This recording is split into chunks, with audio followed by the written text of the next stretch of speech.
Hoy vamos a meternos en un tema que a primera vista puede parecer súper específico, pero que tiene unas implicaciones enormes. Vamos a hablar del llamado del Espíritu Santo desde la perspectiva de la Iglesia Presbiteriana Cumberland. Y para eso tenemos un material muy interesante. Por un lado, unos puntos clave de su confesión de fe y por otro, 2 libros que los analizan, uno de Hubert Morrow y otro de Ewell K. Raging. Que son muy buenos, por cierto. Sí. La idea es sumergirnos en esta visión y entender qué creen que es el Espíritu Santo, cómo interactúa con nosotros y, sobre todo, porque esa interacción es el punto de partida de todo. Muy bien, pues. Vamos a desglosar esto. Claro, y fíjate que lo primero que salta a la vista al juntar estos textos es que emerge una dinámica constante.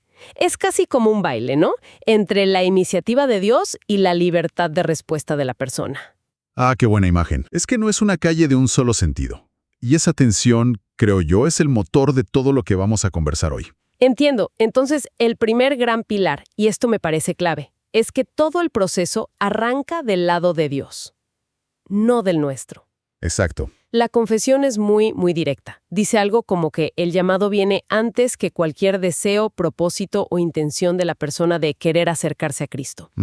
Esto choca un poco con la idea popular de que uno se levanta un día y dice voy a buscar a Dios. No. Aquí la premisa es que no, que Dios siempre da el primer paso. Y es fundamental entender que, según esta visión, ese primer paso no es porque hayamos hecho algo bueno. No es una reacción. Claro. Los textos se apoyan mucho en esa frase de Efesios que dice, que por gracia ustedes han sido salvados. Y esto no es por obras, para que nadie se jacte. No es un premio al mérito, es un regalo. Y aquí es donde el análisis de Hubert Morrow se pone increíble. Él conecta esta idea con una de las historias más antiguas que conocemos, la de Adán y Eva. Sí. Después de que se esconden, lo primero que hace Dios no es juzgarlos, sino que lanza una pregunta al aire.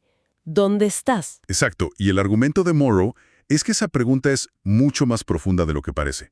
O sea, obviamente Dios no había perdido su ubicación GPS. Claro. La pregunta no es sobre dónde están físicamente, sino sobre el estado de la relación.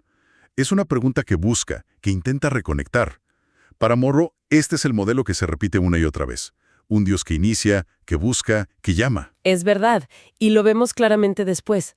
Morrow menciona el llamado a Abraham y a Sara. No fueron ellos los que le presentaron un plan de vida a Dios. Para nada. O el caso de Moisés, que estaba tranquilo, cuidando sus ovejas, y de repente una zarza se enciende y Dios lo llama. La iniciativa siempre es divina. Y ese punto establece el tono para todo lo demás. En esta teología no se habla de una deidad pasiva, que espera sentada que la gente la encuentre. No, se habla de un protagonista activo que sale a buscar. De acuerdo, pero si la iniciativa es siempre de Dios y no se basa en méritos, me surge una duda, que creo que es la siguiente pregunta lógica. A ver. ¿Este llamado es para un grupito selecto de gente o es algo más amplio? Porque, seamos sinceros, gran parte del Antiguo Testamento se percibe como la historia de un pueblo elegido, ¿o no? Esa es una tensión muy real, sí. Y los textos que estamos viendo la abordan de frente. De hecho, uno de los puntos más fuertes que defienden es la universalidad de ese llamado. Ah, sí. Sí. El numeral 4.01 de la confesión dice que Dios continúa obrando con el mismo deseo, para llamar a toda persona al arrepentimiento y a la fe. La palabra clave ahí es toda. Pero, ¿cómo resuelven esa aparente contradicción con la idea del pueblo elegido? Lo hacen volviendo al origen. Morrow ofrece unos ejemplos que son, muy potentes. La promesa original a Abraham, que es el padre de ese pueblo elegido, no termina en él. La frase completa es, en ti serán benditas todas las familias de la tierra. O sea, que el propósito de elegir a uno era, según esta lectura, para alcanzar a todos. Exactamente. El plan siempre fue más grande. Y Morrow saca a relucir otros detalles que a menudo ignoramos. Por ejemplo, cuando los israelitas salen de Egipto. En el Éxodo. Sí. El texto bíblico dice que una gran multitud de toda clase de gente salió con ellos. No era un grupo étnicamente puro, digamos. ¡Qué interesante! Y la cita más demoledora que usa es del profeta Amós. Dios, a través de él, le dice a Israel algo que debió sonar escandaloso. ¿Acaso ustedes son más importantes para mí que los etíopes? ¿No saqué yo a Israel de Egipto, pero también a los filisteos de Captor y a los arameos de Kir? ¡Wow! Eso es poner a todos en el mismo plano. Es una declaración radical que desmonta cualquier idea de favoritismo exclusivo. Es una bofetada al orgullo nacionalista de la época, ¿verdad? Y si conectamos esto, la culminación de esta idea en el Antiguo Testamento es la profecía de Joel, que también se cita: derramaré mi espíritu sobre la humanidad entera. Humanidad entera. Esa frase prepara el terreno para todo lo que viene después. En el Nuevo Testamento ya es explícito, ¿no? El nacimiento de Jesús es una alegría para todo el pueblo. Y la inclusión de los no judíos, como el centurión Cornelio, se convierte en un punto de inflexión. La universalidad del llamado es un hilo conductor clarísimo. Vale, me queda claro. Tenemos un llamado que parte de Dios, es para todos y no depende de nuestros méritos. Ahora, la pregunta del millón: ¿cómo funciona? ¿Cuáles son los canales o, como dicen los textos, los instrumentos? La confesión de fe es bastante específica aquí. Sí, presenta una lista que es a la vez predecible y sorprendente. A ver, la enumero. Primero, las Escrituras, la Biblia. Segundo, los sacramentos, como el bautismo y la Santa Cena. Tercero, la adoración de la comunidad, la vida de la Iglesia. Cuarto, el testimonio de los creyentes. Con palabras y con hechos. Exacto. Y el quinto, que es el que me deja pensando: maneras que exceden el entendimiento humano. Analicemos esa lista, porque es muy reveladora. Sobre las Escrituras, por ejemplo, Morrow usa la historia del camino a Emaús. Sí. Cuando Jesús resucitado se aparece a sus discípulos, no hace un milagro espectacular para convencerlos. Lo que hace es explicarles las Escrituras. La autoridad de la Biblia, según esta visión, no está en el papel, sino en que es la voz de Dios que habla a través de ellas. Pero necesita, como dice el texto, la iluminación del Espíritu para que no sean solo palabras. Pero volvamos a ese quinto punto, el de las maneras que exceden el entendimiento humano. Me fascina. Es como una puerta abierta a lo inesperado. ¿Qué implicaciones tiene? Pues precisamente eso. Significa que Dios puede estar llamando a alguien a través de, no sé, una experiencia en la naturaleza, un sueño, o incluso fuera de las estructuras del cristianismo. Precisamente. Este punto funciona como una cláusula de humildad. Es un recordatorio de que no se puede encasillar a Dios en los canales de la Iglesia. Claro. El ejemplo que usa Morrow sobre Cornelio es perfecto para esto. Cornelio era un oficial romano, no judío, y la historia cuenta que el Espíritu Santo ya estaba trabajando en su vida, inspirándole a orar, a ser generoso, antes de que el apóstol Pedro llegara a su casa. O sea, Pedro no fue a iniciar el proceso. No, como dice Morrow, fue a darle los últimos toques. Esto demuestra que el llamado de Dios es mucho más amplio y misterioso de lo que a veces la propia Iglesia reconoce. Es una idea potente. Invita a buscar las huellas de Dios en lugares inesperados. Ok, entiendo el cómo, pero sigo dándole vueltas al propósito. ¿Para qué? Si el llamado es tan amplio, tan insistente, ¿qué busca conseguir? Las fuentes son muy directas en esto, y nada complacientes. ¿A qué te refieres? El propósito que describen es convencer a las personas de su condición de pecado y de su necesidad de salvación. Usan un lenguaje fuerte, como la imagen de estar muertos en sus transgresiones y pecados. O sea que el llamado del Espíritu Santo funciona como una luz que revela una fractura interna que a menudo preferimos ignorar.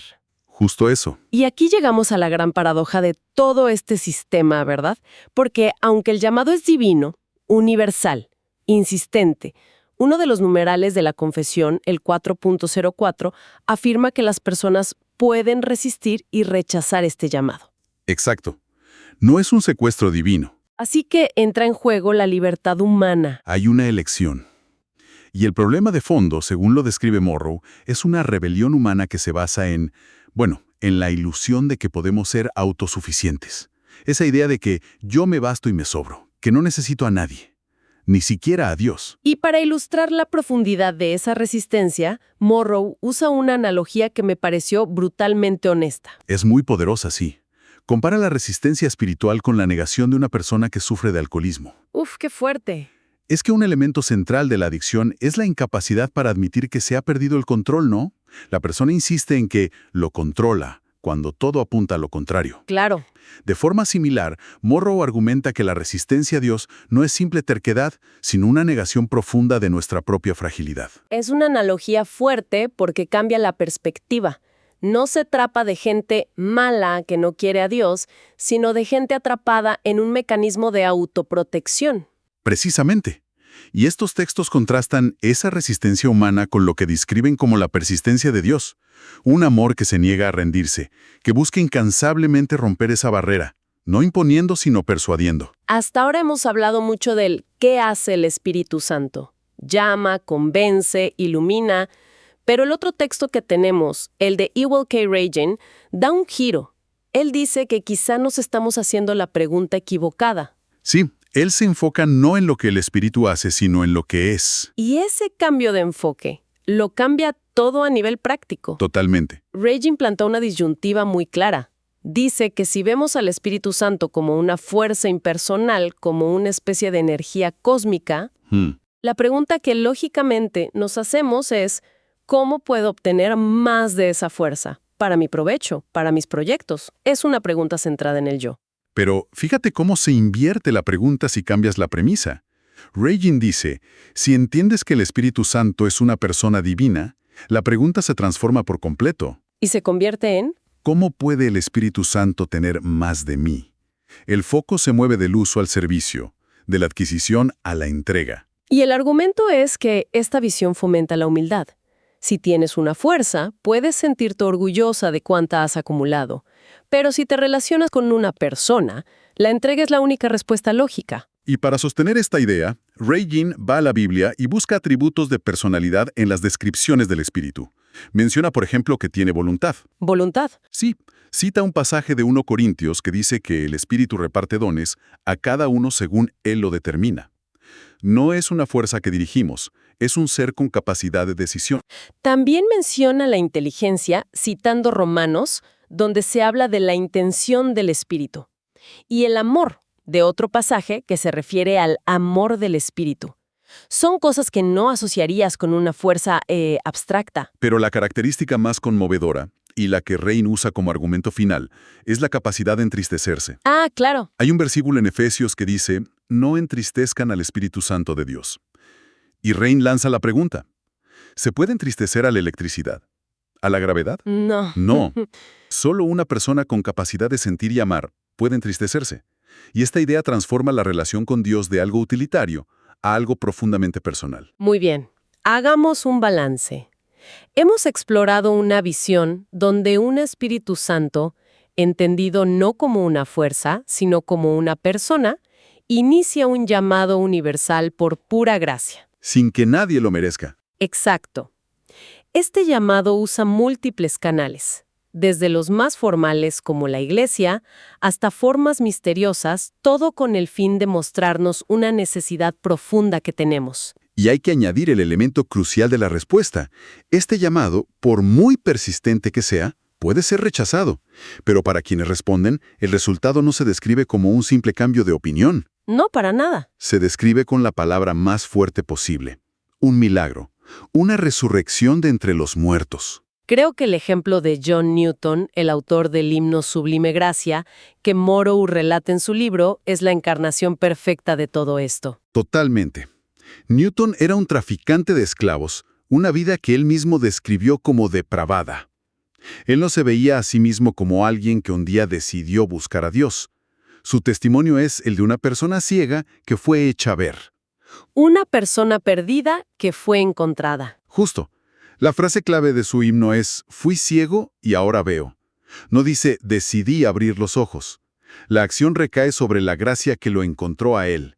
Es la personificación de esa gracia que viene antes que cualquier deseo nuestro. Y esto nos lleva al pensamiento final que propone Morrow, que me parece una forma muy potente de cerrar. Él señala que la gente a menudo se maravilla con milagros bíblicos espectaculares, como caminar sobre el agua. Sí, o multiplicar los panes. Pero tendemos a ignorar lo que él considera el milagro más grandioso de todos.